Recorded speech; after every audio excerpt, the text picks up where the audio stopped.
Queridões, é mais uma vez uma satisfação falar com vocês.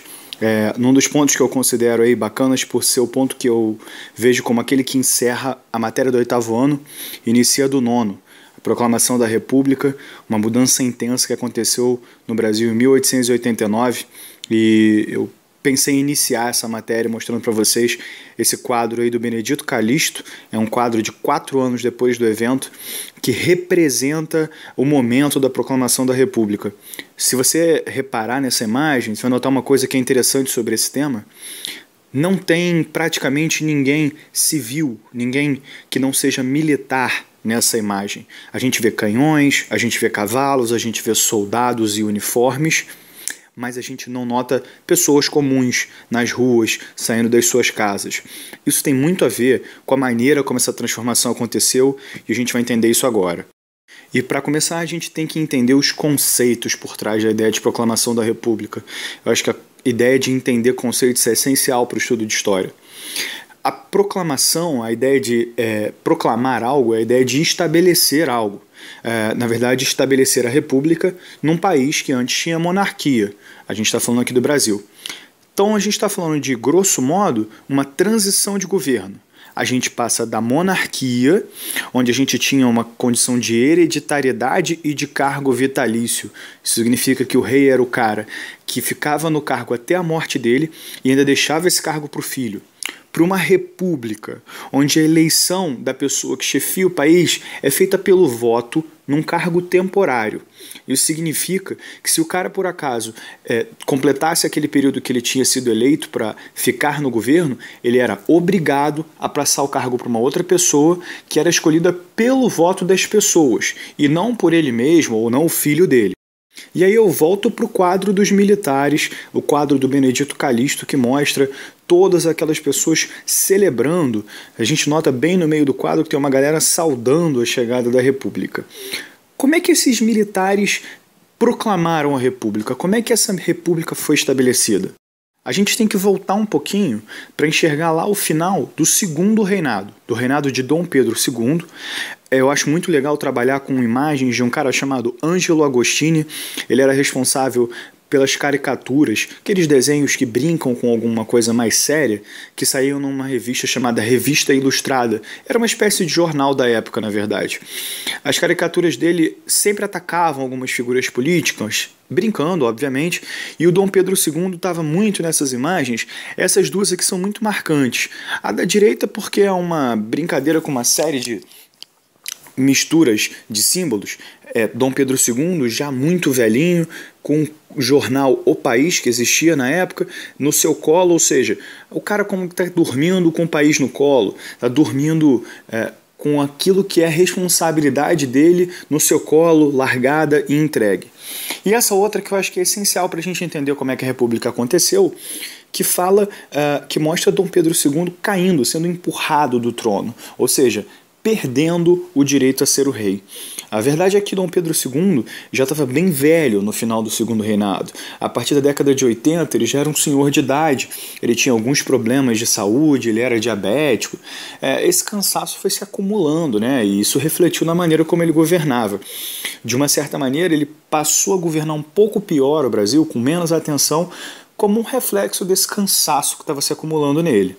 Além disso, o final do Império passa por uma crise muito específica, que eu destaquei em 3 pontos.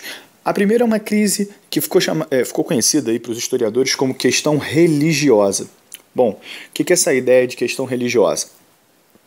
Dom Pedro II, como imperador, tinha direito a nomear alguns bispos para cargos mais importantes. Na época do Império, a relação entre igreja e governo era muito próxima. O Estado era o responsável pela igreja. Ele se envolveu numa questão com maçonaria, uma ordem secreta, e alguns bispos no Nordeste que acabaram sendo presos, e essa tensão dos caras terem sido presos por ordem dele, do imperador, fez com que ele perdesse apoio do clero, do apoio das pessoas ligadas à igreja, dos bispos, dos padres, que era muito importante. Essa é uma época onde as pessoas viviam muito em função das suas igrejas, das suas paróquias, das quermesses mesmo, das regiões onde elas viviam. A segunda questão é a questão da abolição. Quando a princesa Isabel obviamente aí com algum nível de consentimento, ou seja, o pai sabia de alguma maneira, quando ela concede o fim da abolição, o fim da escravidão, desculpem, quando ela realiza a abolição da escravidão, em 1888, Dom Pedro acabou perdendo o apoio de um grupo importante e poderoso, o grupo dos fazendeiros, aquelas pessoas que tinham muitos escravos e que, obviamente, se sentiram prejudicadas com essa perda de patrimônio. O último grupo que Dom Pedro perde apoio é o grupo militar, por isso questão militar. Os militares sofreram alguns pequenos problemas nesse período, alguns ligados até à época da Guerra do Paraguai, o fato de algumas pensões não estarem sendo pagas. Não eram vistos como figuras tão importantes, Dom Pedro não valorizava essas figuras e muitos militares estavam ligados já a ideais republicanos, a ideias de que o Brasil podia se tornar uma república com um pouco mais de avanço em termos políticos e opção de se escolher um líder. Bom, quem foi a pessoa responsável por realizar a proclamação de fato foi esse cara representado aí no quadro do Henrique Bernadelli, o Marechal Deodoro da Fonseca. Ele era um militar de extremo respeito, inclusive ele era amigo pessoal de Dom Pedro II. O Marechal Deodoro da Fonseca acabou sendo escolhido como um líder dos grupos mais revoltosos dos militares. Ele foi a pessoa responsável por depor Dom Pedro II, foi ele que tirou Dom Pedro II do governo.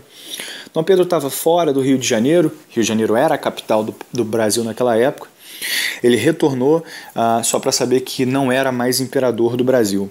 Nessa situação, o Marechal Deodoro solicitou que fossem preparados os arranjos para que a família real inteira, isso é Dom Pedro, a esposa, os filhos, deixassem o Brasil. Eles foram enviados para fora do Brasil numa madrugada poucos dias depois, para que não fosse feito muito alarde. É curioso a gente reparar nessa questão de como as imagens são montadas. Essa aqui especificamente é um quadro, a gente sente um ar heróico, o Marechal Deodoro está ao centro do quadro, né, com alguma importância, um cavalo também imponente. O fato é que o Marechal Deodoro não estava nada assim, cara. Ele estava doente, ele já era bem velhinho também, ele teve que ser convencido a sair da cama para ir atrás, para ir de fato lá depor o ministério de Dom Pedro II e instalar a República. Pensem sempre nisso, essas imagens, assim como a gente faz com as fotos hoje, elas são montadas, elas são pensadas para transmitir uma imagem de poder e de imponência que nem sempre é aquilo que aconteceu de fato. E aí que mudanças a gente tem de fato com a República? A primeira é uma separação entre o Estado e a Igreja. Na época do Império, na época de Dom Pedro II, era o governo, era o Estado que era responsável pelo pagamento de alguns salários da igreja, pela nomeação de bispos. Estado e igreja andavam juntos. Inclusive existia uma religião oficial do Estado, era a religião católica. Já no período da República acontece uma separação. Isso significa que Estado e Igreja não são mais a mesma coisa, eles não caminham mais juntos, tá? É uma separação entre a política e a religião, o que é até um avanço em termos políticos, já que as pessoas passam a ter alguma liberdade para escolher suas religiões e o Estado passa a ser laico. Isso significa que ele não tem uma religião oficial, ele permite que as pessoas escolham suas religiões. Foi criada uma nova Constituição em 1891 e essa Constituição tem dois pontos aqui que eu queria focar com vocês importantes. Primeiro, mais autonomia política para os estados. Isso significa que os estados, cada regiãozinha, passou a ter mais poder político e menos poder político para o centro. Na época de Dom Pedro II, ele tinha grande poder e grande influência sobre a vida dos estados. E o segundo ponto importante é esse último aqui embaixo, que é o voto aberto e livre. Só que esse voto aberto e livre, ele tinha umas restrições. E aí entendam, por voto aberto a gente tem uma diferença da coisa que a gente tem hoje. Significa que o voto não era secreto. As pessoas que votavam, todo mundo sabia em quem você tinha votado naquela época. E voto livre, mas livre com algumas restrições. Quais são essas restrições? Para homens, isso significa que mulheres não votavam, homens alfabetizados, homens analfabetos não votavam, mendigos não votavam, e com mais de 21 anos. Então a gente tem uma espécie de voto livre com severas restrições, ainda é uma parcela pequena da população que pode participar da política. O Marechal Deodoro acabou se tornando o primeiro presidente. Ele não foi escolhido por voto, ele foi escolhido indiretamente. Significa que o grupo responsável pela Constituição lá acabou escolhendo que ele fosse presidente.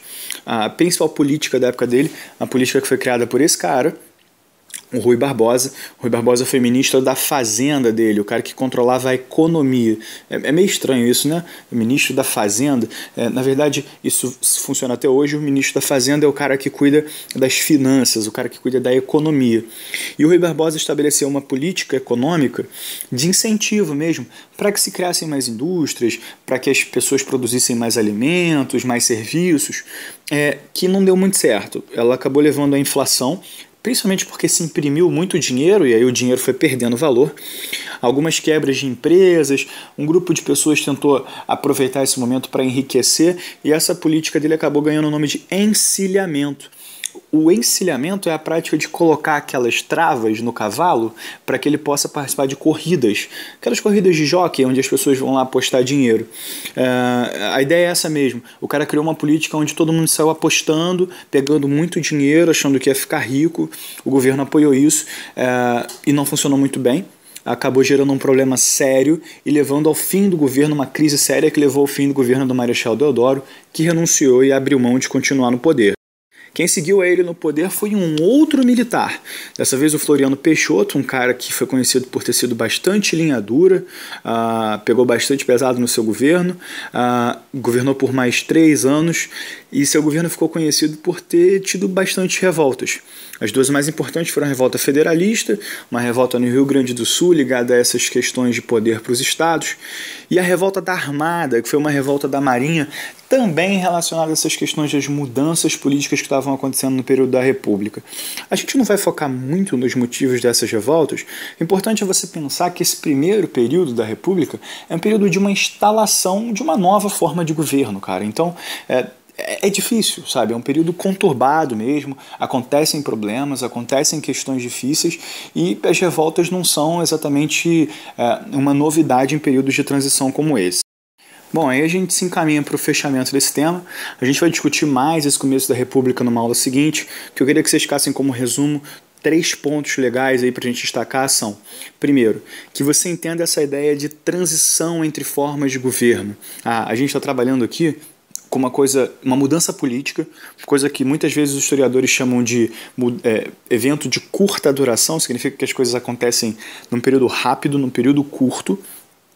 E aqui a gente está falando de um período de transição, onde a gente passa da monarquia, onde tinha um imperador, o cara que governava a vida toda, deixava o cargo para o filho, para a república. Um modelo de governo onde as pessoas são eleitas, ou seja, elas precisam conquistar o cargo, convencendo o eleitor a votar nelas, e o cara não fica para a vida toda. Esse cargo depois é transferido para uma outra pessoa eleita depois de um tempo determinado. Segundo ponto é que você note a importância dos militares como grupo social que efetivou as mudanças políticas. Foram eles os responsáveis por tirar Dom Pedro do poder, estabelecer a república, e a gente repara isso de maneira muito clara quando a gente vê que os 2 primeiros presidentes eram presidentes militares, eram caras que estavam ligados ao exército. E o terceiro ponto, e aí está ligado às mudanças da República, é você perceber como é que a vida das pessoas foi afetada. Principalmente porque os estados passaram a ter mais autonomia, isso significa que cada região passou a ter mais poder, e o voto aberto para todos os homens acima de 21 anos alfabetizados, de uma certa maneira estabeleceu uma noção de voto livre, ainda que super restrita, já que ainda não incluía mulheres, pessoas analfabetas não podiam votar, mas é uma etapa aí de abertura política em relação à eleição. Ok? A gente discute isso mais numa próxima aula. Até lá!